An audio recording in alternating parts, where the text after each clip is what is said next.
Hello students, welcome to constant exam GK. इस video में 19 से 21 मई 2024 के इंपॉर्टेंट करंट अफेयर्स के ऊपर चर्चा करेंगे और क्वेश्चंस को डिटेल्स में समझेंगे, जो कि आपके एग्जाम पॉइंट ऑफ व्यू से काफ़ी इंपॉर्टेंट होने वाले हैं। तो एक भी क्वेश्चन बिना मिस की वीडियो पूरा देखिएगा और हर एक क्वेश्चन का आंसर वीडियो को पॉज करके खुद करने की कोशिश करिए, जिससे आप खुद को भी एनालाइज कर सकें। तो चलिए बिना टाइम वेस्ट किए वीडियो करते हैं स्टार्ट। पहला क्वेश्चन है, पर्वतारोही कामी रीता शेरपा किस देश से हैं? ऑप्शन 4 नेपाल। जी हाँ, वे नेपाल से बिलोंग करती हैं और उन्होंने रिकॉर्ड 29 बार माउंट एवरेस्ट पर चढ़ने वाली पर्वतारोही का खिताब अपने नाम कर लिया है। जी हाँ, और उनकी नवीनतम चढ़ाई उनके शानदार करियर को जोड़ती है, विश्व स्तर पर पर्वतारोहियों को प्रेरित करती हैं और नेपाल की समृद्ध पर्वतारोहण विरासत को उजागर करती हैं।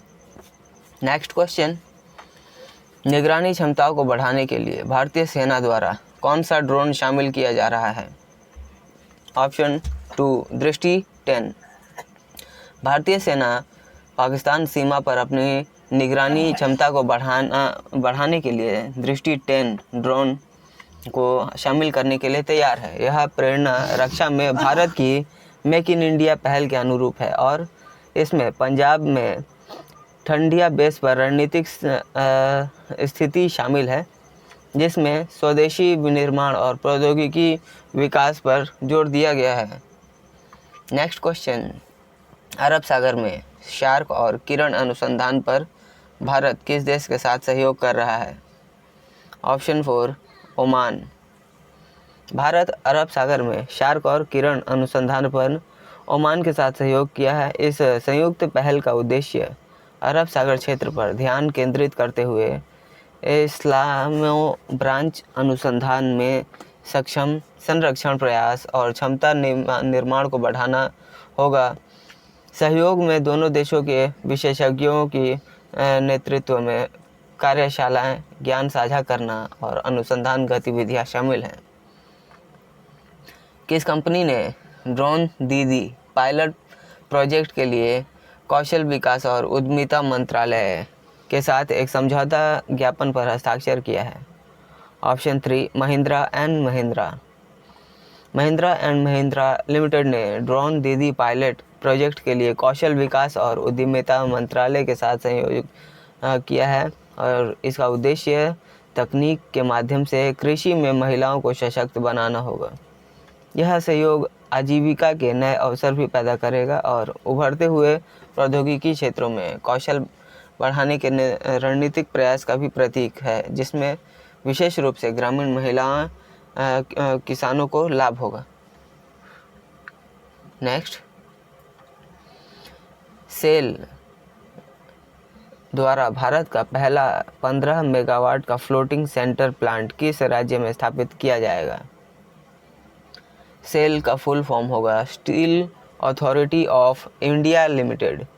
जी हाँ, सेल यह भिलाई छत्तीसगढ़ में स्थित है और विशेष रूप से दुर्ग जिले में स्थित है। मरोदा वन जलाशय में छत्तीसगढ़ का पहला 15 मेगावाट फ्लोटिंग सोलर प्लांट स्थापित कर रहा है।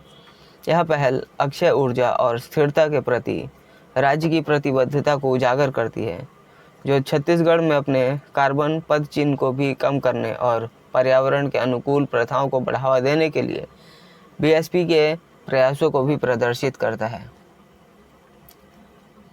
Magnus Carlsen 2024 Superbet rapid and blitz Poland में किस देश का प्रतिनिधित्व किया है? Option 2 Norway. जी हाँ, शतरंज के ये विश्व के नंबर 1 खिलाड़ी हैं मैग्नस कार्लसन, जो कि इस साल 2024 में Superbet rapid and blitz Poland tournament में नॉर्वे का प्रतिनिधित्व करके उन्होंने शुरुआत में जीएम वेई यी के साथ पीछे रहने के बावजूद जीत हासिल करने के लिए अविश्वसनीय वापसी की थी। इस जीत के साथ ही शतरंज के विषाद कार्लसन के असाधारण कौशल और दृढ़ संकल्प को भी प्रदर्शित किया जा रहा है। कौन सी अंतरिक्ष agency X-ray imaging and spectroscopy mission उपग्रह पर नासा के साथ सहयोग कर रही है?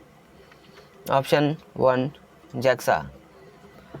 नासा एक्स इमेजिंग और स्पेक्ट्रोस्कोपी मिशन उपग्रह पर जापानी एरोस्पेस एक्सप्लोरेशन एजेंसी के साथ सहयोग कर रहा है, जो एक उपकरण समस्या का सामना करने के बावजूद एक्सरे खगोल विज्ञान को आगे बढ़ाने के लिए अपनी प्रतिबद्धता को प्रदर्शित करता है।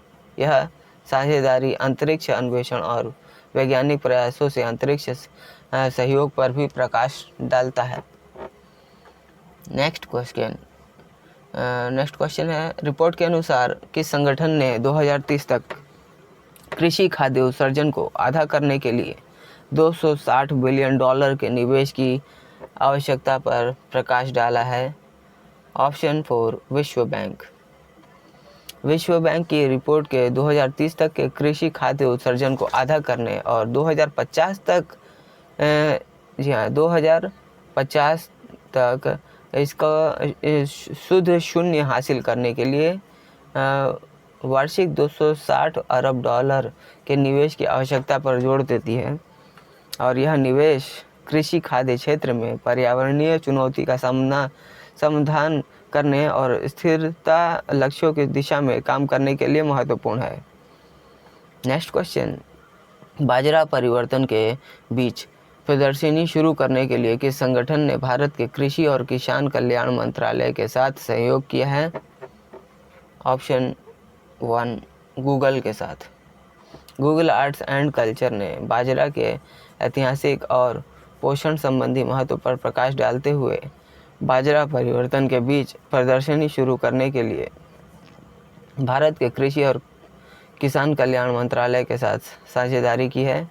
इस सहयोग का उद्देश्य प्राचीन खाद्य पदार्थों से आधुनिक सुपरफूड तक बाजरा के विकास को प्रदर्शित करना होगा और वैश्विक खाद्य सुरक्षा चुनौतियों का भी सामना करना और डिजिटल प्लेटफॉर्म के माध्यम से सांस्कृतिक संरक्षण को बढ़ावा देने में उनके महत्व पर जोर देना होगा। कौन सा बैंक इंटरनेशनल बुलियन एक्सचेंज में पहला ट्रेडिंग कम क्लियरिंग सदस्य बना है? ऑप्शन 3 भारतीय स्टेट बैंक।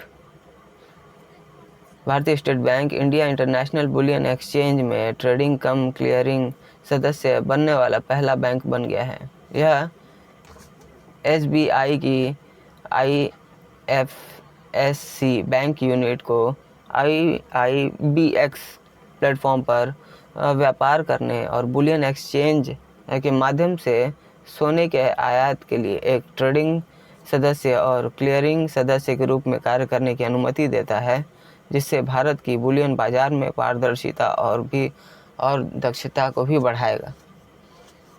नेक्स्ट क्वेश्चन, जेन AI प्लेटफॉर्म हनुमान किसकी भाषाओं को सपोर्ट करता है? ऑप्शन 4 98। जी हाँ, 98 ऐसी भाषाओं को हनुमान एक JNI प्लेटफॉर्म है जो कि लक्ष्य के तहत अपने पहले वर्ष में 200 मिलियन उपयोगकर्ताओं तक विस्तार करना इसका लक्ष्य होगा, और इसने AI स्टार्टअप्स का समर्थन करने और स्वास्थ्य सेवा, शासन, वित्त और शिक्षा जैसी कई क्षेत्रों में तकनीकी अनुवाद की सुविधा के लिए विभिन्न संगठनों के साथ साझेदारी की भी स्थापना की है। नेक्स्ट, टाटा कंसल्टेंसी सर्विसेज ने अपने global artificial intelligence centre of excellence का अनावरण कहाँ किया है? Option 1 France.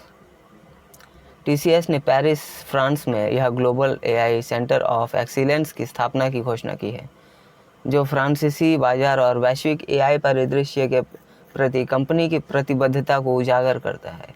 ये फ्रांस की प्रतिभा के पूल का लाभ उठाना चाहता है, क्योंकि फ्रांस में अभी युवाओं के मामले में अभी इसका ग्रोथ चल रहा है और यहाँ प्रतिभा की भी कमी नहीं है। इस उन्नत AI प्रौद्योगिकी में नवाचार और विकास को भी बढ़ावा देने के लिए वैश्विक AI विशेषज्ञों के साथ सहयोग को बढ़ावा देने पर TCS के फोकस को दर्शाता है। सो स्टूडेंट्स, ये थे आज के हमारे इम्पॉर्टेंट करंट अफेयर्स, जो कि आपके एग्ज़ाम पॉइंट ऑफ व्यू से काफ़ी इम्पॉर्टेंट रहने वाले हैं। तो आशा करता हूँ आप सभी को ये वीडियो पसंद आई होगी। अगर आपको वीडियो पसंद आई है तो इसे अधिक से अधिक उन लोगों को जरूर शेयर करिए जो कॉम्पिटेटिव एग्ज़ाम्स की तैयारी कर रहे हैं, ताकि उन्हें भी इन सारे सेलेक्टिव क्वेश्चन जो मैं आपके लिए डेली लेकर आता रहता हूँ इसका हेल्प उन्हें भी मिले। तो मिलते हैं नेक्स्ट वीडियो में, तब तक के लिए कीप वॉचिंग, कीप प्रिपेयरिंग।